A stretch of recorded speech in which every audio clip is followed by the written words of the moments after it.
বিসমিল্লাহির রহমানির রহিম। এটা হইল বাংলাদেশ জাতীয়তাবাদী দল লৌহজং থানা শাখার প্রধান কার্যালয়, প্রধান পার্টি অফিস। আমরা এই ইউনিয়ন প্রেসিডেন্ট সেক্রেটারি এখানে উপস্থিত আছি। আজকে আমরা আনন্দিত এবং আবার দুঃখিত এই কারণে অনেক ত্যাগের পরিময় বিস্ময়ের ছাত্র আন্দোলন ঘটাইয়া ওরা আমাদেরকে দেশ স্বাধীন করে দিয়েছে। এই জন্য আমরা আনন্দিত এবং ওদের জন্য আমরা কালকে আমাদের এলাকায় আবার এই থানার পাশে সভাপতি আলহাজ শাহজাহান খান সাহেব হসপিটালের হৃদরোগে আক্রান্ত হইয়া মারা গেছেন গতকালকে। তো ওনার জন্য আমরা রুহের মাগফিরাতের জন্য কালকে আমরা একটা দোয়ার মাহফিল করব শহীদদের। হ্যাঁ, আর আপনার ওই বিস্ময় শহীদদের, আমাদের ছাত্র আন্দোলনের শহীদদের প্রতি দোয়ার মাহফিল একসাথেই আমরা করতেছি। আমাদের এলাকায় কোনো হামলা মামলা জুলুম কিছু নাই। আমরা আমাদের এই বাজারে এই এলাকায় আমরা কারো বাড়িঘর দখল করি নাই, কারো জায়গা জমিন দখল করি নাই, কোনোদিন না, 50 বছরেও না। আমার ফ্যামিলি ঐতিহ্য আছে। তো আপনার আমরা এই হিন্দুরা, আমরা 71-এ আমরা হিন্দুদেরকে দেখে রাখছি। 71-এর যুদ্ধে হিন্দুদেরকে আমার ফ্যামিলি, আমার চাচারা দেখে রাখছেন।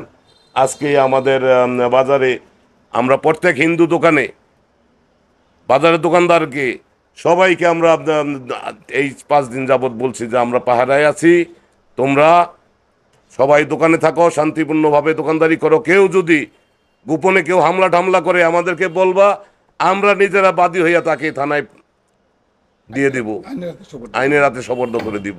সব ইউনিয়নে আমাদের এই শান্তিপূর্ণ হচ্ছে, মেসেজ দেওয়া আছে পার্টির থেকে। পার্টির প্রেসিডেন্ট সেক্রেটারি, এখন প্রেসিডেন্ট মারা গেছে, তো আমাদের সেক্রেটারি অ্যাডভোকেট আব্দুল সালাম আজাদ, জাতীয় আমাদের বিএনপির যুগ্ম মহাসচিব, উনিও এখানে মিটিং করে সব বলে দিয়ে গেছে যে আমাদের কোনো আওয়ামী লীগ বিএনপি বা ওই কোনো বিদ্বেষ নাই আমাদের কোনো কারোর সঙ্গে। সবাই আমরা ভাই ভাই, হিন্দু মুসলমান যারা আছি আমরা সবাই ভাই ভাই। আমাদের এলাকায় অন্য জায়গায় কি হয়েছে না হয়েছে সেটা জানি না, আমাদের লৌহজংয়ে এমন কোনো ঘটনা আমরা ঘটাইতে দেই নাই ইনশাআল্লাহ। আপনারা খবর নিয়ে দেখতে পারেন। হ্যাঁ, আমরা এরপরও আরও কালকে যে আমরা যে অনুষ্ঠান করবো, এই অনুষ্ঠানে আমাদের প্রায় 500-700 লোক হবে। সেখানে হিন্দুদের জন্য আমরা ব্যবস্থা করছি, মুরগির বিরিয়ানি ওদের জন্য ভিন্ন, আমাদের গরুর বিরিয়ানি ভিন্ন। তো সেই জায়গায় আমরা হিন্দু ভাইদেরকে আমন্ত্রণ। আমাদের কমিটিতে হিন্দুরও আছে। প্রধান অতিথি এখানে থাকবেন অ্যাডভোকেট আব্দুল সালাম আজাদ, পার্টির সেক্রেটারি থাকবেন অপু চাকলাদার, হাবিবুর রহমান অপু চাকলাদার।